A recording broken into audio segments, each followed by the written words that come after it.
प्रधानमंत्री मोदी भी मिशन में लगे हुए हैं। पूरे दुनिया में इस वक्त तो भारत के विकास के लिए लगातार यात्राएं कर रहे हैं। 3 देशों की यात्रा वो कर चुके हैं। यूएई, नीदरलैंड, स्वीडन में मोदी का जलवा ऐसा रहा कि पूरी दुनिया देखती रह गई।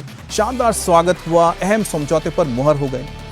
मिडिल ईस्ट से लेकर यूरोप तक मोदी की जो धमक है सुनाई दे रही है। इस बीच बड़ी खबर आपको बता दें, 5 देशों की यात्रा में चौथे पड़ाव पर मोदी पहुंचने वाले हैं। आज वो नॉर्वे की राजधानी ओस्लो पहुंचेंगे। आज पीएम मोदी नॉर्वे के पीएम जोनास गायर स्टोरे के साथ द्विपक्षीय वार्ता करेंगे। कल तीसरे भारत नॉर्डिक शिखर सम्मेलन में पीएम मोदी की शिरकत होगी, जहां मोदी समेत 6 देशों के प्रधानमंत्री मौजूद रहेंगे। इस समिट में मोदी के साथ Norway, Denmark, Finland, Iceland, Sweden के प्रधानमंत्री मौजूद रहेंगे। कल स्वीडन में मोदी को स्वीडन का सर्वोच्च नागरिक सम्मान दिया गया। स्वीडन की सरकार ने मोदी को रॉयल ऑर्डर ऑफ पोलर सम्मान से नवाजा।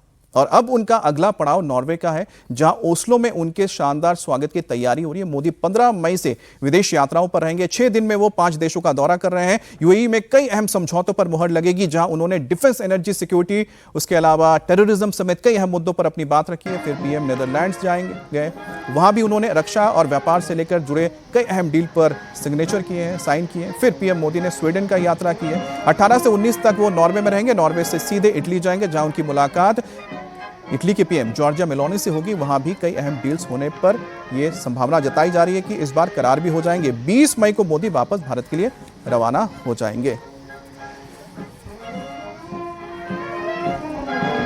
राजकुमार जी, प्रधानमंत्री मोदी का जो ये दौरा रहा, इसका मुझे लगता है सबसे मूल उद्देश्य क्या है? क्योंकि जिस तरह से विकास को गति देनी है और जो इस वक्त लड़ाई चल रही है जंग की वजह से, अर्थव्यवस्था पूरे दुनिया में धीमी हो रही है, क्या उसी की काट निकालने प्रधानमंत्री गए हैं?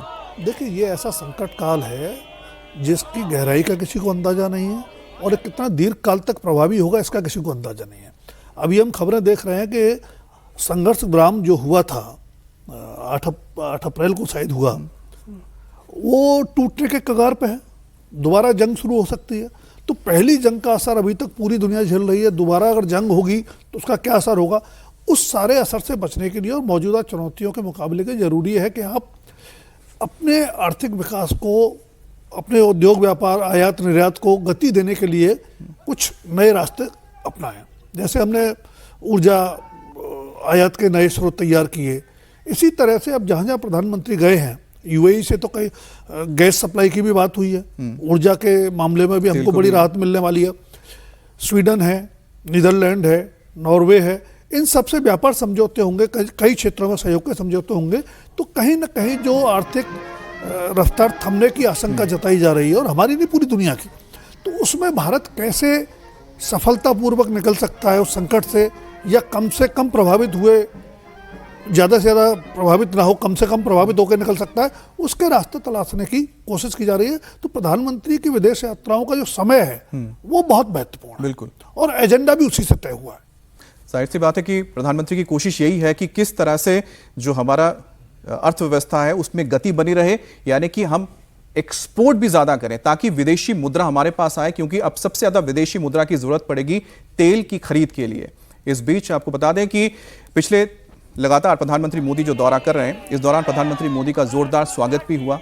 और प्रधानमंत्री मोदी ने नीदरलैंड से पूरे दुनिया को एक चेतावनी भी दी। उन्होंने बहुत अहम चीज कही है। उन्होंने कहा कि यह दशक आपदाओं का दशक है, जिसकी शुरुआत कोरोना से हुई है। पीएम ने कहा कि अगर ये परिस्थितियां तेजी से नहीं बदलती तो बहुत बड़ी आपदा आ जाएगी। एनर्जी क्राइसिस की वजह से दुनिया के करोड़ों लोग फिर से गरीबी की दलदल में धंस सकते हैं। मोदी ने कहा कि अगर अभी हालात नहीं सुधरे तो कई दशकों में जो हमने सफलता हासिल की थी उसको बहुत बड़ा झटका लगेगा।